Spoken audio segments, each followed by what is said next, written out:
I'm on the move, I play by my rules, and I'm here to conquer, we never lose, and I got a stamina, don't make me prove it, yeah. Facts, you just my student, pay attention and we punish intruders. Play with me now, I suggest you don't do it, don't, yeah. This hard on my chest, keep my charge up, can't touch me, I keep my guard up, yeah. You watching me like I'm a guy, yeah. Whoa, facts, we are the stars, we keep on shining. They got a problem, they gotta find us, we want it, darling, yeah, we be proud. Bienvenue à tous, bienvenue sur Fastaf. On est de retour pour ce débriefing. On a upgrade carrément, on a des invités de malades. C'est juste fou. On va pas se mentir, on a toujours froid, il pleut. Ça n'a pas changé, donc on va en parler. D'ailleurs, alors pour faire le tour de mes invités, Tahnée Seagrave qui voilà, vient juste de remporter la première Coupe du Monde aujourd'hui. Ça va être juste incroyable, on va en parler. Kilmurray, je pense, qui était même encore plus content qu'elle. On l'a vu au live, qui était complètement, absolument fou. And then Ronan Dunne, I'm so happy to have you here. Like, you are a kind of a iconic rider now, and it's so, I feel, yeah, I have no word to have you here. It's perfect. Thank you very much. Yeah. On va parler de ces courses, on va commencer direct dans le vif du sujet avec la course femme. Cette course femme qui était juste incroyable. On est revenu donc à 15 athlètes en finale, ce qui est une bonne chose. On reparlera du format juste un petit peu après parce que là j'aimerais bien que Ronan nous en parle aussi. Cette course femme, raconte-nous, t'es parti comme si tu étais sur le sec, honnêtement. Je t'ai pas vu, en tout cas les 2 premières minutes 30, douter sur ce que tu allais faire. Bah, c'était le but en fait. Enfin, je pense qu'on rêve tous d'avoir un run comme Samy l'avait fait en 2011 à Champéry ou 2007 2007 à Champéry. Du coup, à chaque fois que c'est mouillé, j'ai envie de rouler comme ça. Mais j'ai essayé avant et à chaque fois je tombe. Donc, mais là, c'était pas différent. J'ai attaqué comme d'habitude. Ouais, c'était vraiment beau. Toi, c'était donc Kilmurray, je t'ai pas présenté. Si, je t'ai présenté il y a 2 secondes, bien sûr. J'ai cru que j'avais oublié. Tu m'as pas croisé sur la piste cette semaine. Non, je t'ai pas croisé sur la piste. C'est vrai qu'on d'habitude, on a l'habitude de te voir, on t'a pas vu, on s'en excuse, on reviendra à Loudanvielle. Mais le truc, c'est quoi la consigne que tu as donnée à Tahnée pour ça? Parce que tu sais que, comme elle disait, elle peut tomber, etc. Tu lui as dit, vas-y. Non, il n'y a pas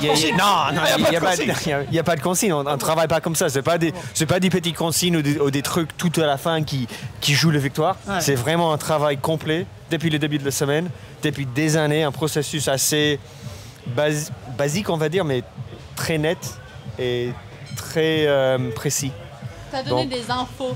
Ouais, plutôt des infos. Et je sais quelles infos et comment donner aussi. Toi, tu tries quand il pleut comme ça, les infos qu'il donne, ou il y a des trucs lui, tu dis... il trie. C'est moi qui trie. Ah oui, d'accord. Ouais. Donc, mais si te dit... par exemple, ça a commencé de vraiment neiger en travers, et il y avait quelques centimètres par terre, donc vraiment blanc, un truc de dingue, comme j'ai jamais vu sur un Coupe du Monde depuis Léogang 2020, mais pire. Ouais, pire. Et donc je me suis dit, tiens, obligé, parce qu'en bas, ça va être pas la neige, ça va être la pluie. Donc j'ai regardé le live vite fait sur le téléphone. J'ai vu Nina, j'ai vu l'état de la piste, et j'ai donné tout de suite certaines infos à Tahnée assez basiques, quelques phrases, pas plus. Et ça, c'est juste l'expérience entre nous deux. Si on va dans la discrétion, enfin, vous n'êtes pas le droit de pas répondre, c'est quoi le genre de phrase qu'il te donne? Qu'est-ce qu'il te dit, genre, vas-y, ça craint rien, tu peux y aller? Bah, c'est même pas qu'il me dit ça, il me dit quelques infos, genre, il pleut encore, ou la piste se dégrade, ou la piste va bien, ou n'importe, mais genre, moi, je pose des questions aussi. Il me dirait jamais le temps des filles, à moins que je demande.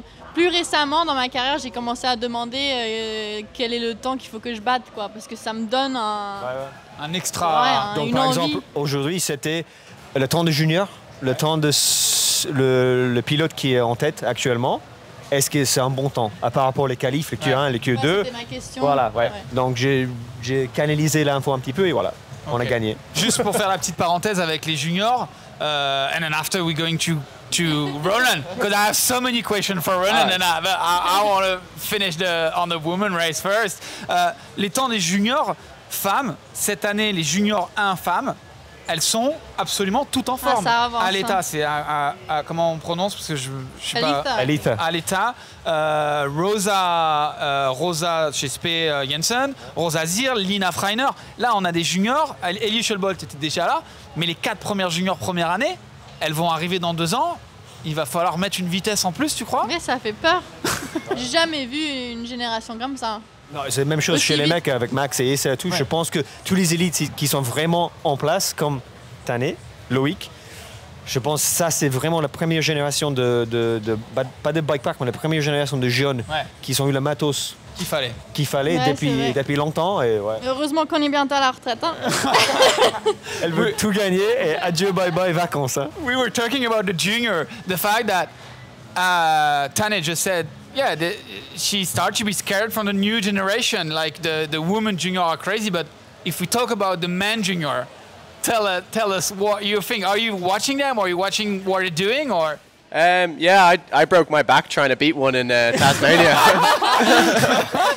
So they're definitely going quick. I think definitely Asa is out there, and then obviously there's the all-round brothers, which also are terrifying. The two of them, to be honest, they're just that Amory built. I don't know what Max has, that cloning machine, and just pumping them out. Printer, you know, 3D printer. So whatever's in that factory is being cooked up. But like Ace says, he's just a dog. Like you look at him, he's nearly built, bigger than me, and I'm 22, and they're just fast, and they just they've probably they just rip, and it's sick to see. I mean, I feel like I'm still relatively new to the sport, like in elites wise, and I'm like, damn, I really need to make sure to keep on top of these boys. But it's sick. It's cool to see.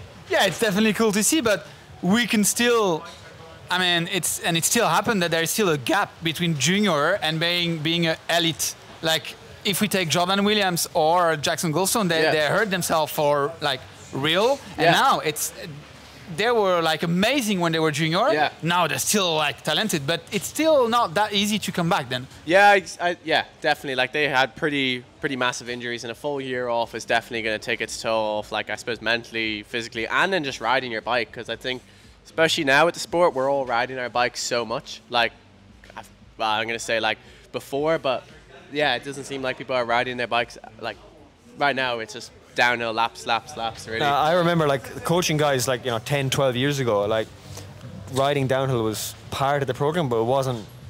And some of them just didn't even think about it, or didn't have the. You were good, so just race. Just do some races. Crazy. Whereas now, like downhill is like often the main thing. Pretty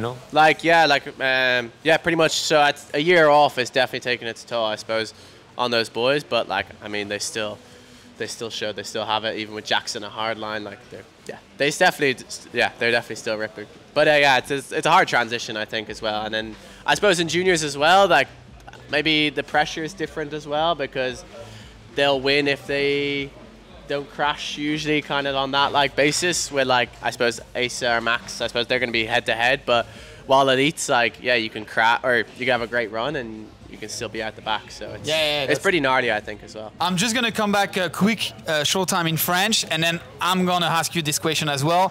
Je voudrais parler du format, ce format Q1, Q2. Chez les femmes, ça s'est quand même relativement bien passé quand même. On a une hiérarchie qui était quand même plus ou moins respectée. Il y a eu quelques petites erreurs qui se sont rattrapées en Q2, à part peut-être Monica qui sort de la finale. Mais comment toi tu l'as vécu cette Q1, Q2 ? On en parlera tout à l'heure avec Ronan. Chez les hommes, ça a été un fiasco, j'ai envie de dire un peu. Tu vois, il y en a qui ont craqué sous la pression, qui avaient oublié ce que c'était de ne pas être protégé. Comment toi tu l'as vécu, le fait de ne pas être protégé, de dire faut pas s'endormir? Réellement, je pense pas que c'était la pression pour eux. Je pense que c'est surtout qu'ils étaient confortables avant de savoir qu'ils étaient protégés. Et là, d'un coup, ils font un run semi-OK. Normalement, ça se trouve, ils vont se qualifier. Et là, d'un coup, ils sont pas, quoi. Ils sont pas dans le top 20. Nous, on nous disait qu'en haut, ils parlaient entre eux. Tout le monde, il y avait une ambiance de doute presque, tu vois, en disant quand j'ai vu les mecs après, on avait 11 personnes qui ne se sont pas qualifiées, qui avaient déjà gagné une Coupe du Monde, il me semble. Donc c'est impressionnant. Pour toi, chez les femmes, pour moi, comment ça s'est passé? Est-ce que la pression était... Le truc, c'est que je prends chaque run comme il faut. Enfin, j'ai envie de gagner chaque run, quoi. Et je me dis, si je tombe, j'ai une autre chance. Enfin, je vois les positives de ce format. Enfin, moi, j'adore. Je trouve que c'est une course maintenant, tu vois. Enfin, j'ai regardé tous les temps des mecs, alors qu'avant, je regardais pas tellement. Ça me faisait pas un truc de ouf. Alors qu'hier, j'étais collé à l'écran, quoi. Et encore plus dans 2 semaines, parce que maintenant, tout le monde le sait, là. Voilà. Sur ça, qu'est-ce que tu as à dire sur le fait que c'est protégé, là, comment on gère ça? Les derniers 2 ans, c'était top 60 qui passait les qualifs, et après top 30. Donc, même si tu n'étais pas protégé, tu as un run assez correct, ça passait, toi. Et si tu étais vraiment assez loin de le temps de la victoire dans le qualif, tu avais une autre chance tout de suite pour dire, ah bah tiens, là il faut bouger le cul, quoi. Et là, bah, top 20 qui passe chez le mec, top 10 qui passe chez les femmes, bah, comme on a vu hier, comme tu nous as dit, craquer. Bah, pas craquer, mais non, je pense gêné. Il y a certains pilotes comme Vergier, comme Brosnan, comme ceux qui sont déjà gagnés, ceux qui sont toujours dans le top 5, qui sont fait un run correct, et c'était pas du tout correct, quoi.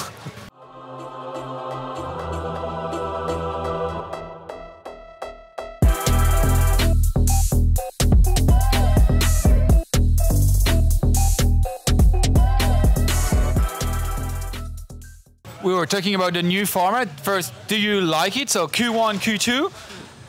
What's the pressure? We were talking about the pressure. We saw so many riders like out of the Q1 had to do the Q2 again. What's your feeling about this? Yeah, I think it's a pretty sick schedule. Now I'm sure I'm gonna find myself in Q2 at some stage. I'm gonna be like, fuck this schedule. But no, like I think it's quite cool. It's quite like similar to what I suppose in 2023 or 2024 2023 when Warner Brothers first took over with like semi-finals. It's pretty similar to then, like for the non-protected riders of that group. Like I wasn't protected in any of those races, and like yeah, that was what we were going through as well. So I feel like maybe the transition might actually be easier for those riders that who were never been protected. Because we've been shitting ourselves, I suppose, for all the like even last year I only found myself protected after maybe the second race, but still like I think it's only maybe for the riders that have been protected for so many years, this is the biggest shock. But I suppose for some of us younger riders or like who've only just came in, it's kind of what we went through really previous with the first semi-finals. Like it was that's why that could explain where there is so many young rider in the Q1. We saw Ollie Davies, we saw Nathan Pontvian, we saw many young riders get straight into the Q1 because they were like completely relaxed compared to the other one. Yeah, maybe. Yeah, it seems like a lot of young boys were ripping it on this one. But like it was, I mean, that Q2 was pretty insane to watch, I think. Like, it was I was saying that. I also think like it must be hard for someone that qualifies 21st and like technically originally would have been fine. They have to go up and then something shit happens. Like I didn't think of that side of things, and then all of a sudden they're out. Like you only see it from the positives because like it's really sick, but then I'm like, oh, what if you found yourself in that situation? That would be pretty hard. Especially this year, if we have like 4 or 5 riders on the bubble between 20th, 21st and 27th, and you have to go back up and you have a mechanical like... And the weather change yesterday. Then definitely you're gonna, like, I'm sure I'm probably gonna complain about it at some stage, but yeah, it's pretty savage, but I think also it makes sense as well. But it is, I mean, it's just a gnarly cutoff, I suppose. It just shows like how much talent there is out there for 30 spots, and then even for the girls as well, it's nearly even more gnarly than us. Like it's pretty savage. So it's you just want to be on it, I suppose. Yeah, all the time. It's gonna be interesting, I think, when it comes to like a really dry race and everybody's ripping, or Andorra, that fast track, simple track, everyone's on the same line. That's where it's gonna be pretty wild, and it might be like and it's just all gonna be balls to the wall regardless. That's, I think, when we're going to see it really, really be wild. So, but no, so far I think it seemed quite cool. But yeah, I said in French I was like glued to my screen yesterday. Like I used to watch or see the results for you guys, but I never really watched the timing. Whereas yesterday I like could not stop watching it. It was just like I was like so engrossed into what was going on. With like 11 World Cup winners in it, you're like. I think they had it on the live stream on YouTube. But like, wow, some great feedback as well from the fans. So. Even at the bottom, the finish line, it was raining really, and then people were staying, and even there, we were like, oh, what's gonna happen? And it's like stepping up the sport by doing this. No, it's pretty cool, and like it's sick to see because boys are gonna be swinging off it, and it's definitely really cool. I want to talk about the men race now because we didn't talk about the race. I'm happy because I'm French. Loic Bruni once again. Woo gonna stop him? Yeah. 0.1. Woo? was 0.1 over second place. Yeah, yeah, it was, sure. it was a Yeah, small yeah, margin. well, Huh? I thought you were referring to yourself. Oh, yeah. you're coming out. It's like, what? You're going down, Loic. Dara, give us that bike there, yeah? I'm coming for you. I mean, we were saying, and Amaury as well, he's third. Oshin did a crazy run, and he's definitely start to be consistent, and I can't wait to see the future. But Loic and Amaury are still there, and whatever the condition, they start with maybe 20% of difference. At the end, they have the same time. How do you deal with that? I mean, you won the race last year in front of a bunch of French people. Yeah. Did you start the race like, yeah, I have a kind of an advantage because I like this one, or? Yeah, I was coming into it like I was coming in quite curious because I haven't done much preseason races with the injury. So I was coming in kind of quite curious, just not having that like just loads of fast runs where you got your head around it. So I was definitely kind of curious where I would be, to be fair. And the practice was good, and then time training, I see myself way off the back, and I was like, wow. Just short thing, time training. Is it something you guys now doing for real? I think everyone does it for real, and then you only say you didn't do it for real when you get smoked. Even Tahnée does it for real now, Yeah. which is a big change. I mean, yeah, regardless, it's a time on the track and there's split sectors. But like, yeah, time training, I was like, put down an all right run, and I was way off the back, and I was like, damn. Yeah, this is, I think the only difference is some people don't put down a run, but the people that do a run, you've put effort into that run. That's the thing. You don't know how much, really effort to give. But yeah, and then qualies, I was happy enough with like I think 9th. It wasn't the best to run, so I was like, okay, we're all right. The stamina side on this flat track definitely really affected me. And then the race, yeah, it was going all right, I think. And then obviously took the front. But what about your run? What's happened? Tell us what's happened in the run, in the race run today. Yeah, it was going good. Felt like I was just riding solid for the wet. I feel like, and then just lost the front, and that's all she wrote. But like, in a ideal world, I'd like to think the pace was for a podium, but obviously I crashed, so it was not a podium. But at least it was nice to know there's pace there, that was a positive come. But yeah, I just need to cop on with. I've been crashing in all the wet races, even with last season. So, but yeah, like with Loic and Amaury and those boys, they just, Bruni is it's pretty impressive, because like from last season, you wouldn't think he's the best wet rider. I think like Ludenville, Leger, Valisol. yeah, you wouldn't think he's like the best wet rider, and it feels like this time he's just kind of proved a point. Really, like the whole week he's just been kind of like, all right, watch this. Yeah, One. Yeah. One time training, Yeah, one qualified, and first as well. Yeah, it's pretty insane. So I think he's kind of just like He's on a mission. And let us I think know. him and the bike were like one today. So like all the big hits that are just developed over each lap and get rougher and rougher, and then all the big compressions like we saw like sector 3, the mini Maribor section. Yeah. Him and the bike, like no matter what he did, the bike accelerated. Yeah. But accelerated in such a way that it was in control. So I was like, Jack won today, not Bruni. Yeah, super impressive. And then Oshin had a savage day. This is definitely like, I suppose Oshin knows these conditions with like, he's a strong boy for the flat stuff, and then also seriously a good technical rider in the wet. So it was it was pretty impressive. Well, it's not finished yet, huh? We have another 9 races. Oh so yeah, I guess you're gonna be. Yeah, no, I'm looking forward to it. Well, especially I really like the Ludenville track. It suits me a bit more with the steepness. So you can just let off if you make a mistake, and then that's Let's see. handy. I want to hand in French sur du coup le général. Tu l'as dit tout à l'heure, c'était intéressant. Ashley, elle a dit on s'est pris des points, mais tu y penses pas forcément maintenant.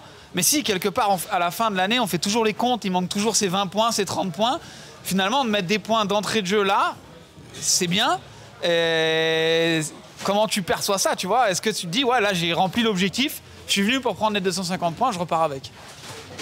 Ouais, pour moi, chaque course compte. Enfin, je peux pas. La question, c'est presque, est-ce que ton but, c'est gagner le plus de courses possible maintenant? Oui. Ou de dire, je gagne le général à la fin? Bah, la première option va forcément. Ah oui, faire la deuxième. 1000 fois plus simple de gagner les générales si tu as gagné toutes les courses. Matt Walker a gagné le général une année sans gagner de course. Il a joué la régularité. 4 courses. Hein. C'est vrai. Mais si j'ai le but de gagner, je vais donner de mon mieux. Puis voilà, pense. Le truc, c'est que j'ai toujours été genre à ça de gagner le général, tu vois, et j'ai jamais gagné, et j'en ai un peu marre. Donc, et l'année dernière, c'était serré. Donc je me dis, mais pourquoi pas. Bon, et ben voilà, on va rester sur pourquoi pas. Merci d'avoir accepté cette invitation. À chaque fois, vous imaginez pas le nombre de fois, le temps que je les embête, ils sont toujours OK pour venir. Ils vont m'appeler Mister Relou à la fin. Merci en tout cas, Tahnée, pour ta dispo. J'espère tellement que ça va marcher pour la suite. Merci Chris, en tout cas, d'être toujours dispo. And thank you, Ronan. It was a pleasure for me to have you. Thanks for having me. And yeah, I hope the next time we're gonna do like this kind of thing. Yeah. You're gonna have like the, like the trophy or something, you know? I'll try my best. Okay. Oh yeah, like a full Guinness, and then we can like throw champagne or something. Yeah, no, cheers. Merci d'avoir suivi. On se retrouve bientôt à Loudanvielle, évidemment, pour le track walk. Et merci à tous pour vos messages et vos partages. C'est top. Ciao, bye bye.